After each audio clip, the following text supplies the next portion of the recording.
I like passionate Australians, and I like passionate Australians that are willing at times to swim outside their lane. People who put their brain to things other than just what they do for a job. And in the case of Gary Johnson, he's a very successful businessman. You may know the JCar Electronics Company. He is a very passionate Australian, along with people like Dick Smith. He's turned his mind to things like submarines and about the deal that we have done, the idea of the French companies that are going to be building them, and it's not just exclusively a conversation about whether it should or shouldn't be happening in South Australia. It's a question about national defence, because my next guest thinks there may well be a very giant hole in our national defence if we keep going the way that we currently are. Gary Johnson joins us now at the table. Gary, lovely to see you, mate. Good evening, Paul. Thank you very much for joining us. Thank you for having me. Now, this is incredibly complicated, which means... Fortunately it is, yes. But there are principles that are worth talking about, and I want to give an early plug to a website people should go and have a look at, which is submarinesforaustralia.com.au. Submarinesforaustralia.com.au, yeah. Lots of serious detail there.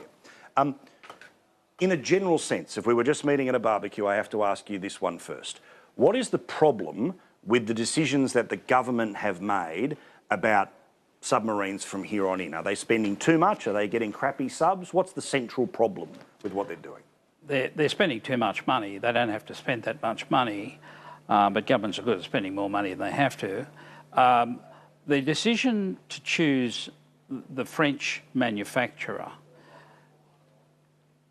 doesn't make any sense. There were two very valid other contractors, a Japanese contractor, which Tony Abbott favoured, and a very, very good German contractor who guaranteed the price not to change and the delivery not to change and make it in Australia. And these were off-the-shelf submarines like Holden Commodores. They already existed. The French submarine is predictable in some ways because the Defence Department turn a simple equation into an unnecessarily complex one. They've done this before. They did it with a helicopter, an air warfare helicopter that they tried to make from airframes that had been in the Arizona desert since the 60s. They spent $1,400 million, $1.4 billion, and they never flew. Wow. They never flew. It's like writing off two North Shore hospitals. Two hospitals. And this opens the door to the way we make decisions about the stuff we buy to defend our nation.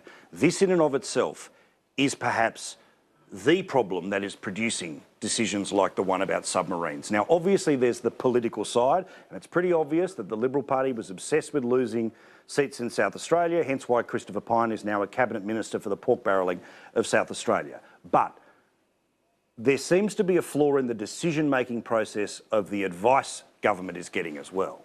It's just like football clubs who promote ex-footballers who've had their heads in scrums, and they think because they've done such loyal service on the paddock, they should give them a job as executives.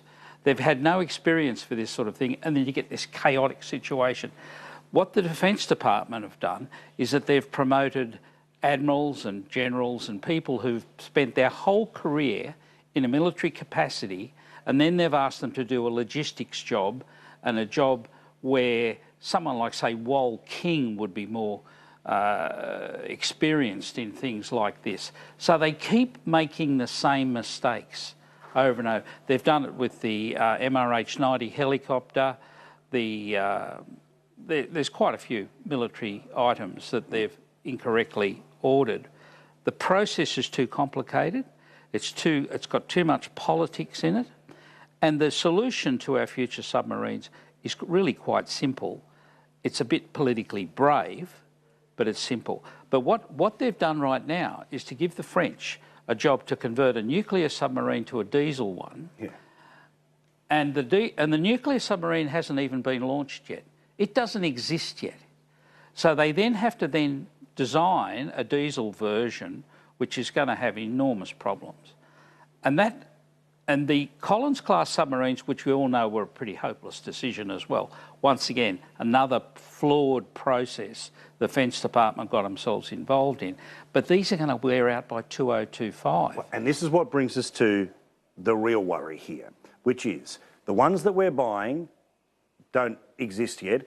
The ones that we have are going to run out. And you think you've found a hole in... 15 years at least. So for 15 years, what will happen to Australia's submarine defence? There won't be any. We will have zero submarines. Have zero. It's like buying a house without a front door in a dodgy neighbourhood.